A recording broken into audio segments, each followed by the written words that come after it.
a explicação por que um ser humano, da maneira como ele nasce, a Bíblia chama, a teologia chama um homem natural, do jeito que ele vem ao mundo, ele pateticamente se arrogante diante de Deus.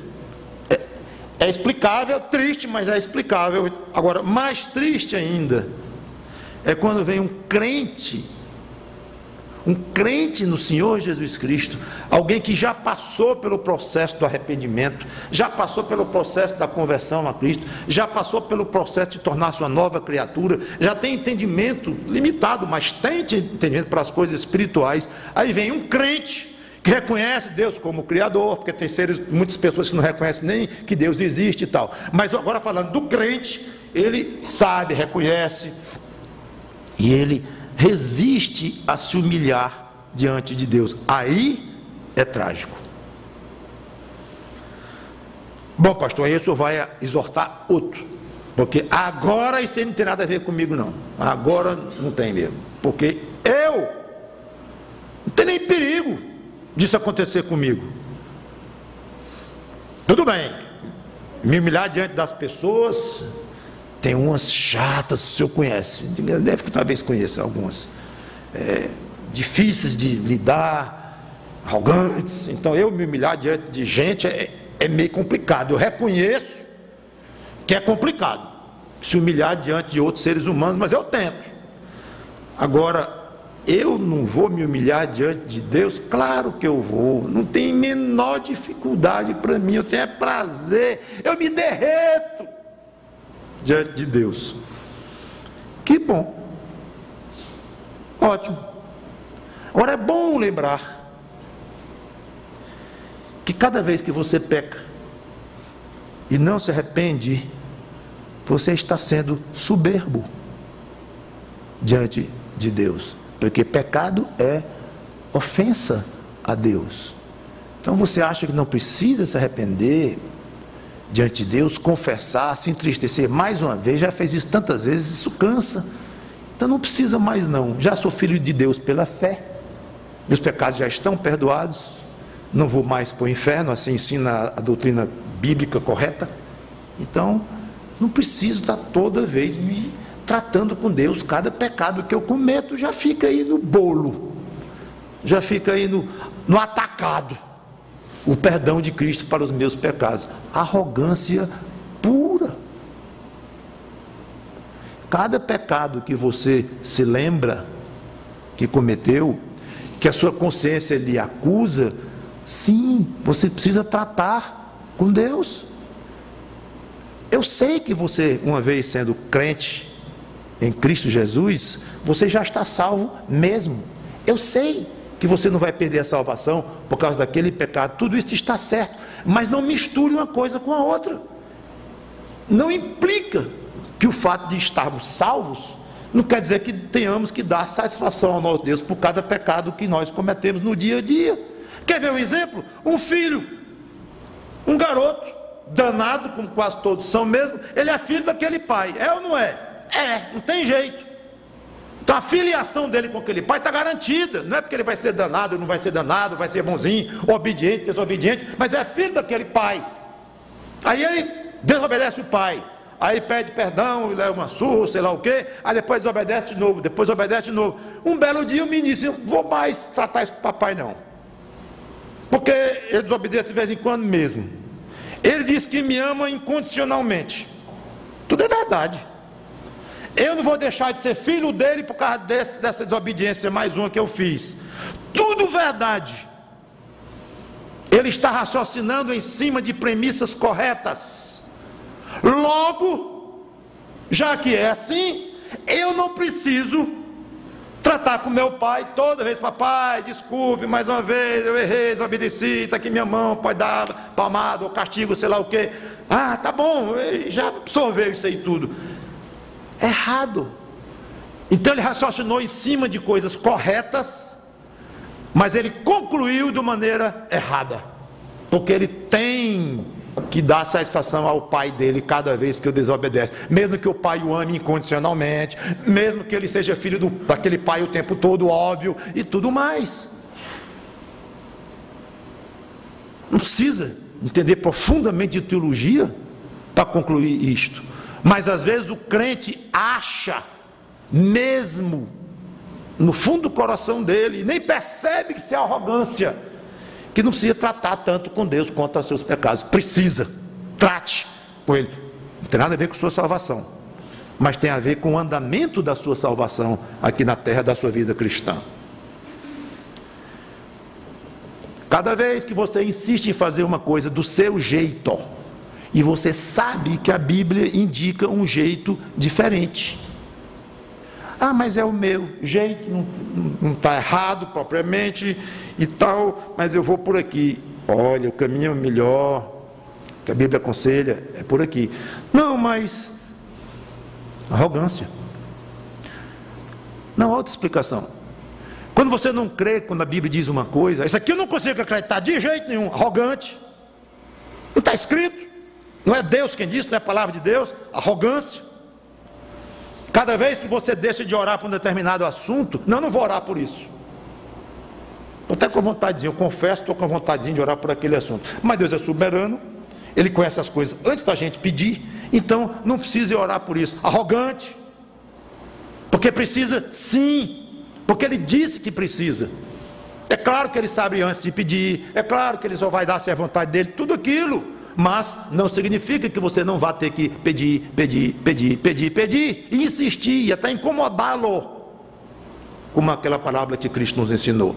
Então, mostra arrogância, cada vez que você toma um rumo pessoal, em contraste ou em oposição a algum tipo de orientação de Deus, qualquer tipo de atitude que você tomar, porque é como você acha que deve ser feito, e se esse seu achar colide um pouquinho que seja contra as Escrituras, você está sendo arrogante.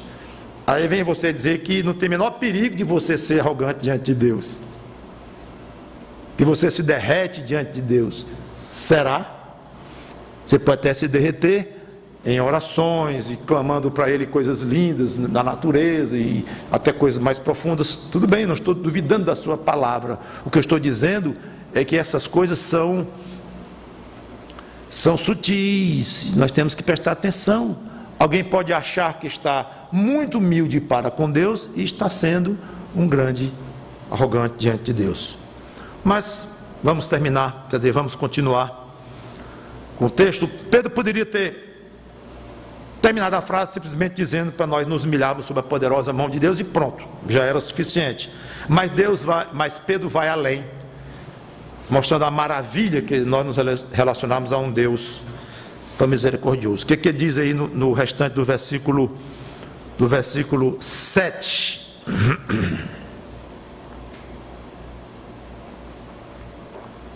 Ele diz, do 6, para que Ele em tempo oportuno vos exalte. Mesmo sendo uma mera obrigação nós sermos humildes, obrigação diante de Deus, nós sermos humildes com as pessoas e para com Ele próprio, Deus concede um grande favor aos seus eleitos. Ele próprio os exaltará. Não precisaria disso, isso aí é extra. Como se diz, é a cobertura no bolo, sobrando misericórdia e graça e favor de Deus. Não tem necessidade, vocês vão ser humildes porque eu estou mandando. E ponto final, acabou-se. Deus não precisa nos recompensar quando somos obedientes, é nossa obrigação, mas Ele tem prazer, é um gozo que Ele tem. Então Ele diz que vai exaltar. O Velho Testamento, o Novo Testamento falam muito desta exaltação que Deus fará para com os seus fiéis, e essa é uma das promessas maravilhosas que a Bíblia traz para nós. Coisa futura, uma exaltação tem pela frente, e serve como injeção de ânimo nos momentos de sofrimento, de perseguição, que é exatamente o assunto principal da carta de Pedro, que ele fala mais em sofrimento, como eu já tenho chamado a atenção. Então é como se Pedro dissesse, olha, não é só o sofrimento aqui para o que você deve olhar. Tem coisa muito boa na frente, eu tenho falado disso também, e aqui na epístola, e Pedro novamente chama a atenção disso. Tempo de exaltação. Quando vai ser essa exaltação? Quando Cristo vier reinar, durante o milênio que ele estabelecerá aqui na terra, e durante a eternidade que vai ser depois. De que forma será essa exaltação? Várias. E eu não quero me deter muito aqui, já quero passar para o versículo 7 e já pensando em encerrar. Mas eu vou ler uma série de passagens. Se você quiser, não siga, que eu vou tentar ser rápido. Mas eu quero pincelar nas Escrituras textos que mostram o que é fiel a Deus, o que agrada a Deus, e só tem uma maneira de agradar a Deus, é via Cristo. O crente em Cristo, portanto, várias formas que esse crente será exaltado. É muito gostoso isso. Então essa questão de se humilhar é só um pedaço da moeda, porque há exaltação na vida de quem se humilha. Vamos nós, Lucas capítulo 22, versículos 28 e 29. Diz assim, Lucas 22, 28 e 29.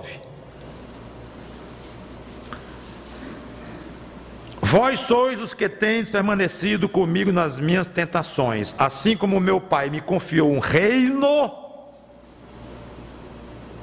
eu vos-lo confio, para que comais e bebais a minha mesa no meu reino, e vos assentareis em tronos para julgar as 12 tribos de Israel. Exaltação. Apocalipse capítulo 3, versículo 21.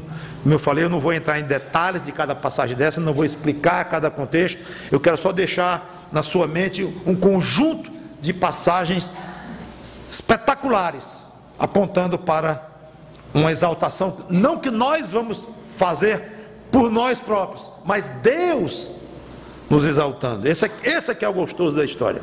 Apocalipse 3 e 21, ao vencedor dar-lhe-ei sentar-se comigo no meu trono. Já sentou em algum trono alguma vez na vida? Trono real? Eu também não. E é porque eu estou perguntando um trono aqui desta terra, que não vale nada, diante do trono do próprio Deus. Pois aqui está dizendo, ou isso aqui é verdade, gente, ou não é.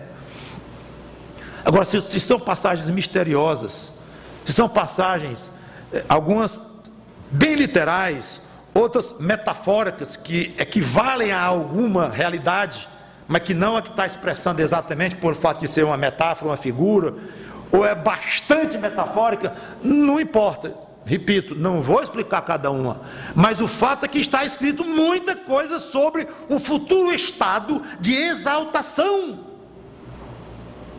aos crentes, pela parte do próprio Deus. Então aqui está, ao vencedor dar-lhe-ei sentar-se comigo no meu trono, ou é ou não é? Assim como também eu venci e me sentei com meu Pai no seu trono. Mas não são milhões de crentes? São. Como é que milhões vão caber num trono? Aí começam as perguntas. Pare aí. Primeiro, para fazer essa pergunta, você teria que mergulhar no texto, no contexto, ver o que significa, se é literal, se é metafórico, o que significaria, um acha assim, outro acha assado. Mas não importa. O que importa é que está escrito, com palavras para nós entendermos, mesmo que essas palavras tragam algum tipo de significado diferente do que nós estamos acostumados na realidade. Não um trono de 1 metro por 2 metros, de um rei, 1 metro por 1 metro, sei lá, vai ser uma coisa diferente, mas mostra uma posição de honra, de mando, de comando. É claro que mostra. Do contrário, as palavras não querem dizer nada, que é um absurdo. Apocalipse 5, de 9 a 10. E entoava um novo cântico, dizendo: digno és de tomar o livro e de abrir-lhe os selos, porque foste morto, se referindo a Cristo, né? E com o teu sangue compraste para Deus os que procedem de toda tribo, língua, povo e nação. E para o nosso Deus os constituíste reino e sacerdotes, e reinarão sobre a terra. Mais claro do que isso, não pode.